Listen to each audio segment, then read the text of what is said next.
Welcome, everybody. I'd like to start us off by respectfully acknowledging the island of Uplifting, Newfoundland, as the unceded traditional territory of the Beothuk and the Mi'kmaq. We acknowledge Labrador as the traditional and ancestral homelands of the Inuit of Nitassinan, the Inuit of Nunatsiavut, and the Inuit of Nunavut. We recognize all First Peoples who were here before us, those who live with us now and the 7 generations to come. We strive to be responsible stewards of the land and to respect the cultures, ceremonies, and traditions of all who call it home. As we open our hearts and minds to the past, we commit ourselves to working in the spirit of truth and reconciliation to make a better future for all. Please note that it isn't enough to just do land acknowledgements without also taking action. Please take time to read the Truth and Reconciliation Calls to Action and the Missing and Murdered Indigenous Women and Girls Report, write letters to your MPs to action these calls, and donate to organizations that support residential school survivors and our Indigenous communities directly. And with that, welcome to Feminist Forum 4, Uplifting Women and Gender Diverse Leaders. We are beyond thankful to have almost 400 people registered for today's event. My name is Courtney Clark, my pronouns are she and her, and I will be one of your co-hosts today. I'm part of the leadership committee of Equal Voice NL, which is a multi-partisan nonprofit that works towards electing more women and gender diverse individuals into all levels of government. We're a small but mighty group of 4 community leaders delivering meaningful and accessible programs supporting engagement, mentorship, and training. We also advocate with and on behalf of women and gender diverse individuals who face more systemic barriers when seeking to run for office. So why are we here today? On the screen, you're going to see the images of some of our 26 participants who are currently going through our virtual campaign college. This 4-week program, supported by the Provincial Office for Women and Gender Equality, is diving into every aspect of political campaign life. With over 24 special guest panelists and a comprehensive toolkit, our participants are provided with the networks and support needed to confidently put their name on the ballot in the upcoming elections. But it's not enough for us to provide a campaign college with tactful advice and skills without addressing the real systemic barriers that exist in our society that keep people from putting their name on the ballot or from having the quality of life that they deserve. And at Equal Voice NL, we don't just advocate for women and gender diverse individuals, we advocate for women and gender diverse individuals of the BIPOC community, the LGBTQ2S+ community, the disabilities community, those who grew up rurally or in poverty, and more. So in partnership with Feminist Forum, get yourselves ready for 90 minutes of passionate, rapid-fire learning with 10 phenomenal women and gender diverse leaders across Newfoundland and Labrador, as well as 2 guest panelists making an impact as far away as New Zealand and the United Kingdom. Just a couple of housekeeping items before we get started. You can learn more about our panelists at feministforum.ca. The event is being recorded, has live closed captioning and ASL interpretation. Instructions were sent at the bottom of the email with the link, but comment in our chat box if you're struggling and we'll help you out. The event doesn't have live Q&A, but if you leave your input, collaboration ideas, or questions in the chat box, we'll personally get back to you after the event. As mentioned in our advertisements, the ticket revenues go back to the panelists or a cause of their choice as a thank you for their time and to support the continuation of their important work. On the Eventbrite registration page, you would have noticed Tip the Panelist section.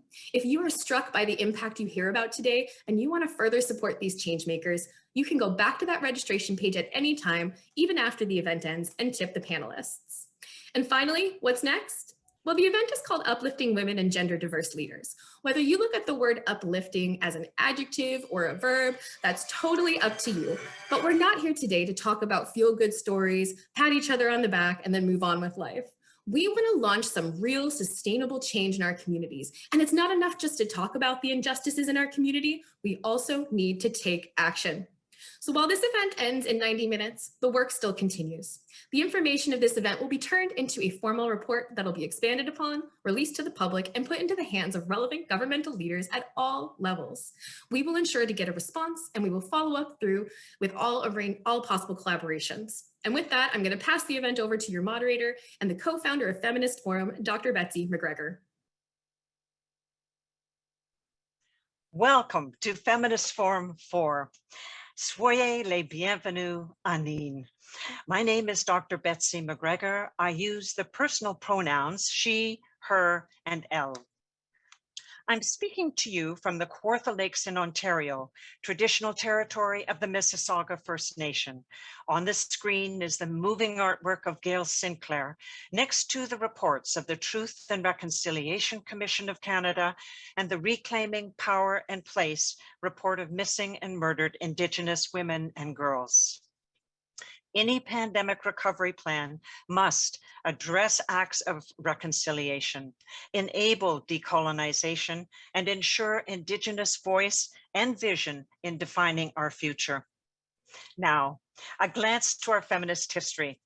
The Sankofa bird mentions the importance of turning our heads backwards to pluck the wisdom from the past before striding forwards. And on screen is the sweep of the United Nations meetings propelling the global agenda for girls, women, and persons of gender diverse identity, from Beijing on the left, 1995, through to the Sustainable Development Goals 2030 on the right. Visit feministforum.ca for the full documentation of these declarations and platforms for action. Feel the energy? Some 30,000 of us were in Beijing in 1995. We sang, we danced, we lobbied, and we gave workshops. It was thrilling to lay the foundation for the 1995 platform for action. On the left of the screen, I led the delegation of the World Women's Veterinary Medical Association, which I founded. We all went championing women's rights, but we left championing human rights to the iconic words center screen of Hillary Clinton at the podium: women's rights are human rights and human rights are women's rights once and for all.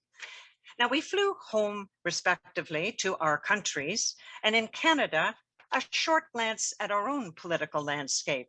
Here is the portrait of Canada's Fathers of Confederation, 1867. It hangs in center block, and beneath it, most MPs are sworn into power. Notice anyone missing? Well, there are three watershed movements that have marked our progress. On the left of your screen, those who went to the courts, the famous five, the feisty Albertans, who contested that women should be recognized as persons under the Canadian Constitution. How audacious is that? The case was won after an appeal to the British Privy Council by October 18th, 1929. And at center screen, we also went to the streets, but it took until 1960 federally for the franchise to be universal in our nation. And as recently as 2017, the third watershed moment, which was an amendment through Bill C-16 to amend the Human Rights Act and the Criminal Code, adding gender expression and gender identity as protected grounds. Now, historically, it was not until the 1990s when women and gender diverse individuals were elected to be first ministers, 1 prime minister and 12 premiers.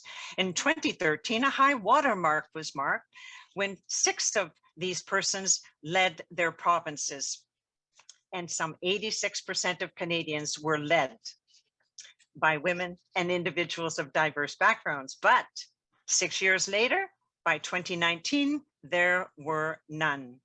So lesson learned is that ground game can be lost, and we need to continue to equip, empower, and inspire women and gender diverse individuals to put their names on the ballot.